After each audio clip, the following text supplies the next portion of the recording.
Сәлем достар. Қазақ халқы 100 жыл бұрын Киргиз Кайсак деп аталды. Бұл патшалық Ресейдің отарлау саясатының салдары болғанымен, қазақ оқығандары қазақ атауын қайтаруды неге саяси мәселе етіп көтермеді. 1913 жылы қазақ газеті жарық көрді. Тіпті Шоқан Уәлиханов қазақтарды қырғыздармен шатастыруға болмайды деп те жазған. Бірақ қазақ атауымыз дұрыс, қазақ болуымыз керек деп мәселені төтесінен қойған бірде-бір тарихи құжат жоқ. Тек 1925 жылы ғана ресми түрде қырғыз атауынан құтылдық. Кімдер қолдады, кімдер қарсы шықты. Қалам тарих арнасында тарих ғылымдарының кандидаты Сәбит Шілдебаймен бұл тақырып кеңінен талқыланған болатын. Алайда 100 жыл бұрынғы тарихи оқиғаның ең маңызды тұстарын қайтадан назарларыңызға ұсынамыз.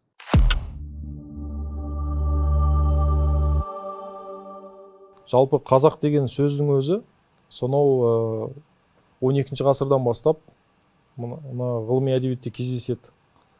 Ең алғаш мен білуімше мынау ағылшын деп араб қазақ сөздігінде кездеседі. Қазақ деген сөз. Содан кейін енді біздің қазақ деген атау Мұхаммед Қайдар Дулати бабамыздың тарихи рашид еңбегінде бар. Осы қазақ хандығы құрылғандығы туралы ең алғаш деректі де береді, және осы атауға байланысты да кішкене түсініктеме беріп кеткен. Енді бұл сөздің негізгі мағынасы, бізде қазақта әлі күнге дейін сөз бар, қазақылық жасау деген. Қазақылық жасау деген ешкімге бағынбай, билікке бағынбай, өз еркімен, өз бетімен кетіп, өзінше өмір сүру дегенді білдіреді. Соны қазақылық жасау дейді. Анау патша үкіметіне қызмет еткен казачество бар ғой. Ол қазақтардың да шығу төркіні сол. Мағынасы? Мағынасы. Екеуі мағынасы мен ойлаймын бірдей. Олар да қазақшылық жасап, анау донның бойына барып жиналып, ешкімге бағынбай, жаңағы биліктің жазасынан қашып кеткендердің жиналған еркін одағы еді ғой. Кейін мынау патша үкіметіне ант беріп, қызмет ету туралы ресми түрде кешірім алған олар. Міне қазақ даласын бағындырғаннан кейін Ресей солармен шатастырмас үшін бізді солай атады. Енді бізді қазір киргиз деп жазып жүр, бірақ біз киргиз емеспіз, біздің атымыз қазақ. Дұрыс атауымыз қазақ деп ең алғаш жазған бұл Шоқан Уәлиханов еді, біздің қазақтың белгілі ағартушысы. Шоқан Уәлиханов өзінің бірнеше ғылыми еңбектерінде жазды, бұл мәселені көтерді. Бірақ ол ешқандай талап еткен жоқ. Шоқан Уәлиханов бұған ғылыми тұрғыдан келді. Енді сол кезеңдегі қалыптасқан түсінік бойынша бізді патша үкіметі солай атай бастады. Содан кейін негізінен Левшиннің еңбегінде де бұл мәселеге назар аударылды. Ал бірақ мен тағы да айтам, біздің сол кезеңде басқа барлық мынау парсы шағатай тілінде болмаса кәдімгі араб алфавитімен қазақша жазылған еңбектердің шығармалардың бәрінде біз өзімізді өзіміз қазақ деп жазуымыз. Абай атамызда мысалға қалың елім қазағым, қайран жұртым, ұстарасыз аузыңа түстау мұртың деп өлеңдерінде қазақ атауын қолданды.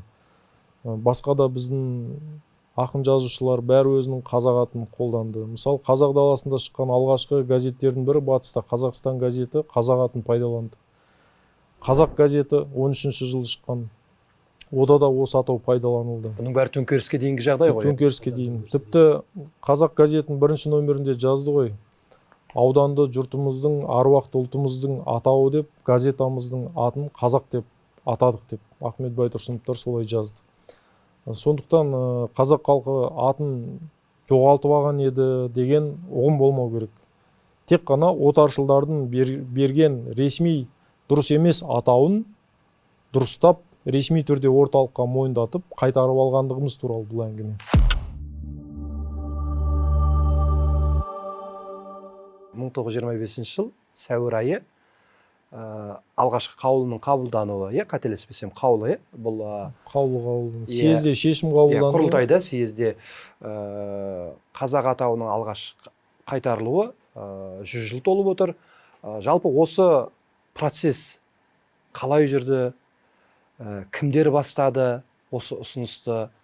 Осыған кеңірек тоқталып көрсек. 1920 жылы құрылған автономияның ресми атауы да Қырғыз автономиясы деп аталды. Бірақ қазақтар қазақ тілінде жазылған құжаттарда қазақ деп жазды.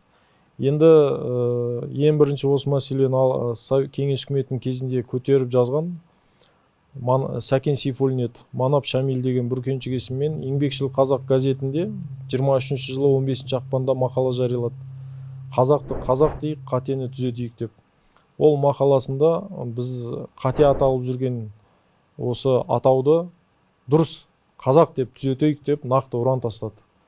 Мына қазақтың жігіттері кир деген періні қойып, қазақ деп жазатын болсақ, біз қазақ боламыз түбі деген сондай ұран тастаған.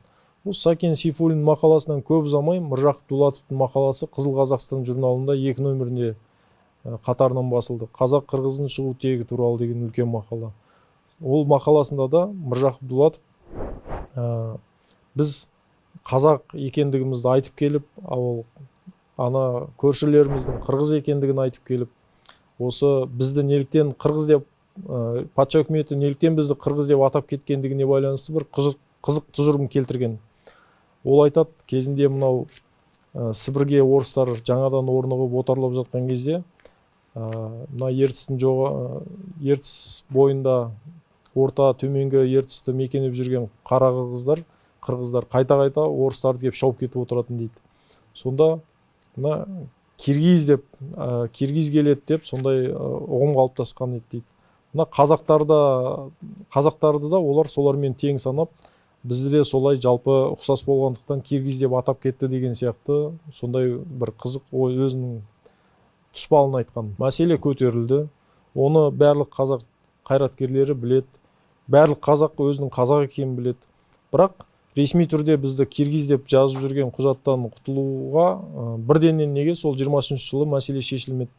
Онда мынандай жақтары бар. 22 жылдан бастап қазақ халқы бірнеше республикада бөлініп жатты ғой. Мынау Қырғыз автономиялық республикасында, яғни Қазақ автономиялық республикасында өмір сүріп жатыр. Түркістан республикасының құрамында өмір сүріп жатыр. Хорезм республикасының құрамында өмір сүріп жатыр қазақтар. Және Бұхар халық республикасының құрамында өмір сүріп жатыр. 4 республиканың құрамына бөлініп кеткен. Сонымен қатар РФСР-дің құрамына енген территорияларда да қазақтар тұрып жатыр ол кезеңде. Міне осы бүкіл тардай шашылып жатты соның өзінде. Қазақтарды сол кезеңде бір республикаға бірігу мәселесі сол автономия құрылған күннен бастап қолға алынған. Мынау әсіресе қазақтардың ең көп шоғырланған, ең көп өмір сүріп отқан аймақтарды бұл Жетісу және Сырдария облыстары еді. Оңтүстік шығыс және оңтүстік аймақтар. Осы Сырдария және Жетісу облыстарын қазақ АКСР-не қосу туралы мәселені қазақ АКСР құрылмай тұрып-ақ Тұрар Рысқұлов 19 жылы мақала жазып, жаңағы мынау Сырдария Жетісу облыстары қазақ республикасына қосылу керек деп мақала жазған болатын. Одан кейін де бұл мәселе күн тәртібінен ешқашан түскен жоқ. Енді Тұрар Рысқұлов мынау Түркістан республикасын, тұтас Түркістан республикасын құрамын деп күресіп, Түрк кеңес республикасын құру туралы қаулыларды Ташкент қаласында 20 жыл қаңтарда өткен съездің шешімімен партконференцияларда жеңіске жетіп, соны орталыққа жіберіп, кейін Ленинмен барып, осы мәселемен саяси тайталасқа түсіп айтысқанын білеміз ғой. Міне сол дәл Рысқұлов келіп Ленинмен айтысқаннан кейін Ленин бірденнен саяси бюроға Түркістанды бөлшектеу туралы мәселені қойып тапсырма берген.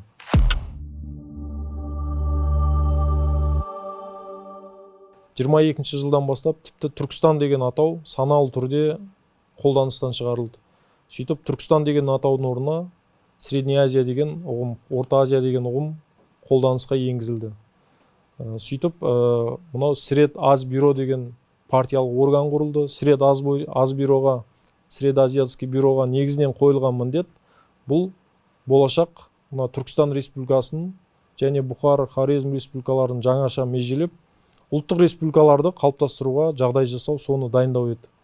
Бұл мәселе 24-ші жылыға дейін тоқтап тұрды да, 24-ші жылы нақты партия бұған кірісті, орталық комитет кірісті да, бұл Түркістан республикасы межеленді. Сонымен қатар Бұхар, Хорезм республикаларының барлығы ұлттық принциппен бөлшектенді. Сол кезеңде қазақтың жерлері негізінен осы Қазақ республикасының құрамына қосылды.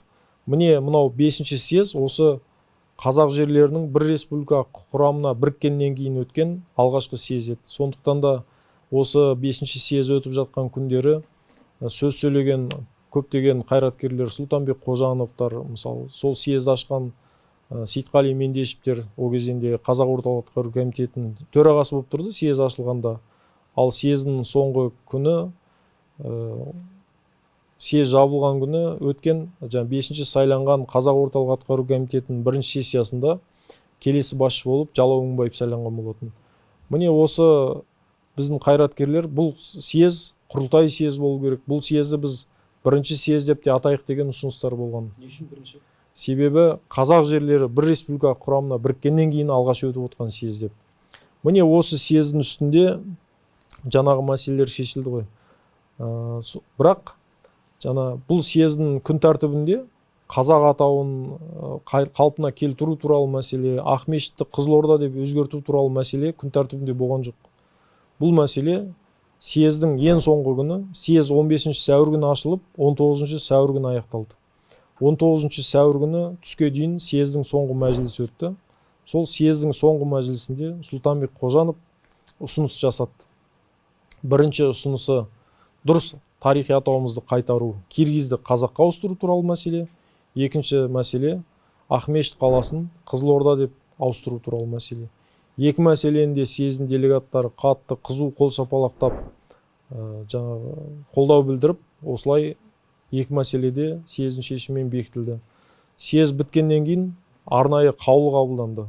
Ол қаулыға жаңа сайланған Қазақ орталық атқару комитетінің басшысымен, басшыларымен, хатшысы, соңын халық комиссарлар кеңесінің басшылары қол қойылды мысалға. Осылайша бұл ары қарай бірінші сессияның шешімімен орталыққа жіберілді. Ресми түрде бекіту үшін. Съезді жүргізіп отырған съездің мәжілістің төрағасы анау Қожанов, Сұлтанбек Қожанов ағамыз ұсынысты айтқан кезде съез делегаттары қатты қол шапалақтап қолдау білдірген ғой. Сонда ол кісі айтады, мына съез делегаттарының осылай қызу қол шапалақтап қолдау білдіргенін біз осы ұсынысты қабыл алу деп түсінеміз, солай ғой дейді. Бәрі солай деп айқайлайды. Стенограммалық есепте жазылып тұр. Ал қарсы шығып сөйлеген ол стенограммалық есепте жоқ. Ал бұл дұрыс емес еді, біз оған қарсымыз деген ешқандай тарихи құжаттар, хаттар болмаса, арыздар болмаса, сондай жазылған пікірлер тарихи құжаттарда кездеспейді.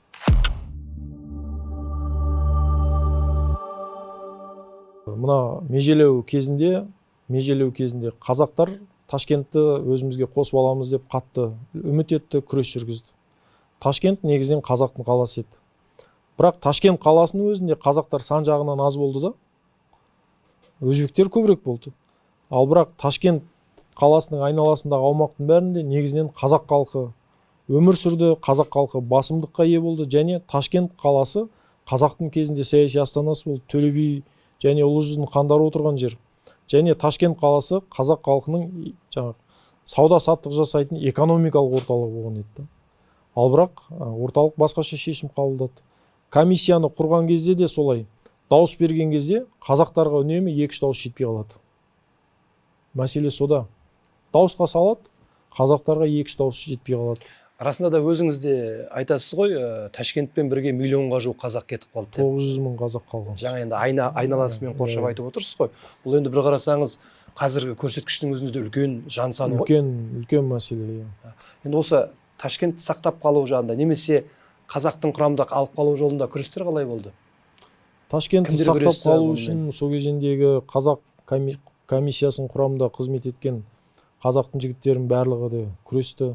Ең қатты айтысып Ташкент мәселесіне күрескен Сұлтанбек Қожанов ағамыз, және сол кезінде осы қазақ комиссиясын басқарған Сейтқали Мендешев, сол кезінде Қазақстан басшылығы арнайы Ташкентке барып бұл мәселеде. Одан кейін барып қазақ халқының Ташкент орталығы болу керек дегенді тек қана қазақтар жақтаған жоқ, оны қырғыздар қолдады қазақтарды. Бұл мәселеде түркмендер қолдады. Бұл Ташкент қазақтың астанасы болу керек деді. Тіпті ең соңында болмай бара жатқаннан кейін орталық комитет Ташкентті Өзбекстанға беру туралы шешімді 24 маусымда 24 жылы шығарып тастағаннан кейін де қазақтар үмітін үзбей 24 жылдың соңына дейін күресті ғой, қазан айына дейін. Бірақ 24 жылы 14 қазанда саяси бюрода бұл мәселе қаралып, нүктесі қойылды, Ташкентті Өзбекстанға берді. Бұл 25 жылы. 25 жылы 14 қазанда. Содан кейін 24 жылы. Содан кейін 24 жылдың қараша, желтоқсан айларында Орынборда қазақтың астанасы қай жер болады деген мәселе әбден талқыланды. Сонда мынау Орынбор Торғай губерниясын құру туралы ұсыныстар болды. Сөйтіп Орынбор губерниясын құрып, Орынбор Торғай губерниясын құрып, оның орталығы Орынбор қылып, Орынборды болашақ қазақ астанасын, жаңағы Қазақ Республикасының астанасы ету туралы мәселе көтерілді. АКСР-дың. Бұған қарсы болған Сейітқали Мендешев. Сейітқали Мендешев бұған қарсы болды. Мынау 24 жылы 23 желтоқсанда осы мәселе қаралып, облыстық партия бюросы осындай шешім қабылданып, Москваға хат жіберді. Артынша наразы болып, бұл дұрыс емес, Орынбор Торғай губерниясының құрылуына қарсымын, қазақтың болашақ астанасы Ақмешіт қаласы болуы тиіс деп талап етіп хат жазған, оны дәлелдермен келтіріп хат жазған Сейітқали Мендешев еді. Бұл тарихи құжатты біз Москвадан тауып алып келдік. Сейітқали Мендешев туралы кітабымызда 21 жыл ма, 22 жыл ма бұл құжат жарияланған. Ол Сейітқали Мендешев туралы кітабымызда кеңінен бұл мәселе айтылды. Осылайша Ақмешіт қаласын астана ету оң шешілді. Содан 25 жылы Орынбордан бүкіл қазақ жерлері бір республика құрамына біріккеннен кейін, сол кезінде Қазақстанға қосылған Сырдария губерниясына қарасты Ақмешіт қаласын астана ету туралы мәселе шешілді. 20 жылы қазақ автономиясы құрылған кезде бізге Ақмола, Семей облыстары қосылмай тұрды. Ақмола, Семей облыстарын қосып алу 1921 жылдың ақпан айынан бастап қолға алынды да, наурыз, сәуір, мамыр айларында бұл мәселе шешілді. Сөйтіп біз Ақмола және Семей облыстарын қосып алдық. Енді бірақ Омбыға қарасты жаңағы 10 қазақ болсын, Есілкөл станциясының айналасындағы 10 қазақ болсын қосып алу мәселесі шешім таппады, ақыры шешілмеді. Бұл бір мәселе. Содан кейін бізде осы уақытқа дейін мынандай не бар? Орынбор қазақтың жері еді, Орынбор қазақтың алғашқы астанасы еді деп. Орынборды қазаққа астана еткен қазақтар емес. Негізінен қазақ қайраткерлері Орынборды астана етуге қарсы болды. Қазақ қайраткерлерінің көпшілігі қазақ даласының орталығында қазақтың астанасын жасайық деген ұсыныс болды. Бұл қарсылықты мәселен алашордалықтар болсын, өзге жаңа кеңестік билік жақтаушылар болсын, зиялылардың барлығы ма? Қалай бөліп айтуға болады? Ол кезде Қазақ революциялық комитетінде қызмет етіп жүрген Тұңғаншин, Жангелдин, Сейітқали Мендешев, Ахмет Байтұрсыновтар, осылар қарсы болды негізінен. Себебі олар түсінді, казачествоның, жаңағы казачий войсканың орталығының бірі болған Орынборда қазақ халқы жоқ қой. Қазақ халқы ол жерде бүкіл Орынбор губерниясында қазақ халқы 11% екен. Қазақ халқы жоқ, Орынбор казачий орталық. Енді екінші мәселе, қазақ даласынан астана болатын жер іздесе, мына Верный алыс, бұл жаққа пойыз келмеген ол кезде, темір жол. Семей кішкене астана болу талаптарына жақындайды, бірақ кеше ғана Алашорданың астанасы болған. Енді орталық не үшін астананы Орынборға апарды? Себебі қазақ өкіметін билігін қолда ұстап отыру үшін. Сәкен Сейфуллиннің тар жол тайғақ кешуінде бар ғой. Орынборда қазақ өкіметінің басшылығында жүрген қазақ жігіттерінің түнде көшеде кетіп бара жатып таяқ жемеген жоқ дейді. Бәрін ұрып кетіп отырған ғой. Ол да мысын басып, сағын сындырып отыру үшін жасалған. Сан жағынан аз, Қазақ жоқ тіпті Орынборда. Енді одан кейін екінші жағы бар. Енді Орынбор губерниясының қазақ АКСР-іне қоспаса, қазақтар 65% болады екен. Ал Орынбор губерниясын қосқан кезде қазақтар 51% болады екен. Сонда губернияны қосты уақытша, орталық білді ғой, кейін алатынын. Оны жоспарлы түрде кейін қайтарып алды.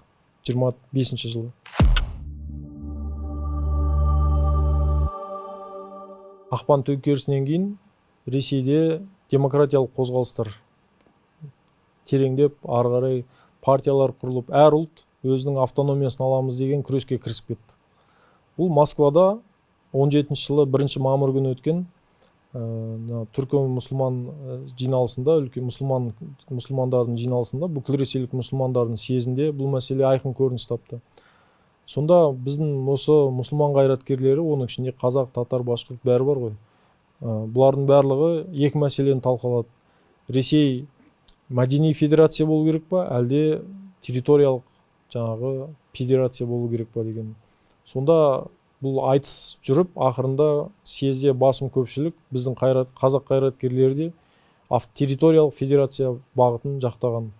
Бұл күрес бекерден бекер шығып тұрған жоқ. Бұл бұндай айтыс сонау 1912-13 жылдары сол кездегі Ресей социал-демократиялық жұмысшы партиясында да болған, яғни большевиктердің партиясында. Сол кезінде Ленин мен Сталиннің арасында да осы мәселеде дискуссия болған. Яғни Ленин ұлттарға кейін революция жеңгеннен кейін территориялық автономия берейік деп соны жақтады. Ал Сталин мәдени автономияны, яғни оларға мәдени автономия беру керек, территория бермеу керек деген позицияны сол кезінде ұстанған. Бірақ ақырында бұл айтыс Лениннің басымдық танытуымен, енді Лениннің ол кезде беделі бар, партия басшысы көсем ретінде. Лениннің айтқаны болды. Дәл сол 1913 жылы қабылданған мына большевиктер партиясының ұлт мәселесіне арналған бағдарламасының орындалу еді 20 жылғы қазақ автономиясының құрылуы. Қазіргі таңда білесіздер ғой, Ресей Думасының кейбір басшылары тарапынан, кейбір Ресейдің саясаткерлері тарапынан қазақ территориясына байланысты, қазақ мемлекеттілігіне байланысты кейбір пікірлер, жайсыз пікірлерін айтылып қалып жүрген білесіздер. Енді ондай пікірлердің бәрін жоққа шығаратын Ресейдің қазіргі билігі, мысалға, ешкім жоққа шығара алмайтын бір тарихи құжат бар. Ол Лениннің қазақ автономиялы кеңестік социалистік республикасын құру туралы декреті. Ол декретте қазіргі қазақ республикасы иеленіп отырған жерлердің барлығы сол декретте айтылған. Кәдімгі қазақ автономиясына қай жерлер кіру керек дегенде бәрін жазып шыққан. Өте құнды тарихи құжат. Біз ол құжатты кәдімгі қасиет тұтуымыз керек. 20 жылы құрылған қазақ автономиясының территориясы 36 жылы қайта құрылған кеңестік қазақ республикасының құрамына кірді. Сол территорияның негізінде 1991 жылы Алматы қаласында өткен ТМД мемлекеттері басшыларының жиналысында қабылданған Алматы декларациясында, декларацияға барлық мемлекет басшылары қол қойды. Ол декларацияда айтылды, кеңестік кезеңде қалыптасқан әкімшілік территориялық бөліністі біз өзара мойындаймыз деп қол қойды. Сондықтан да көрдіңіз ба, 1920 жылы құрылған автономияға берілген территорияны 91 жылы біздің көршілеріміздің бәрі мойындады. Сондықтан да мынау 20 жыл құрылған автономияның біздің мемлекеттілігіміздің тарихында рөлі өте жоғары. Біз нақты территорияға сол кезде ие болдық. Көршілеріміздің бәрі мойындаған территория. Негізінен бізді басып алып отарлаған Ресейдің мойындаған территориясы да. Сондықтан да біз бұған өте үлкен мән беруіміз керек деп ойлаймын.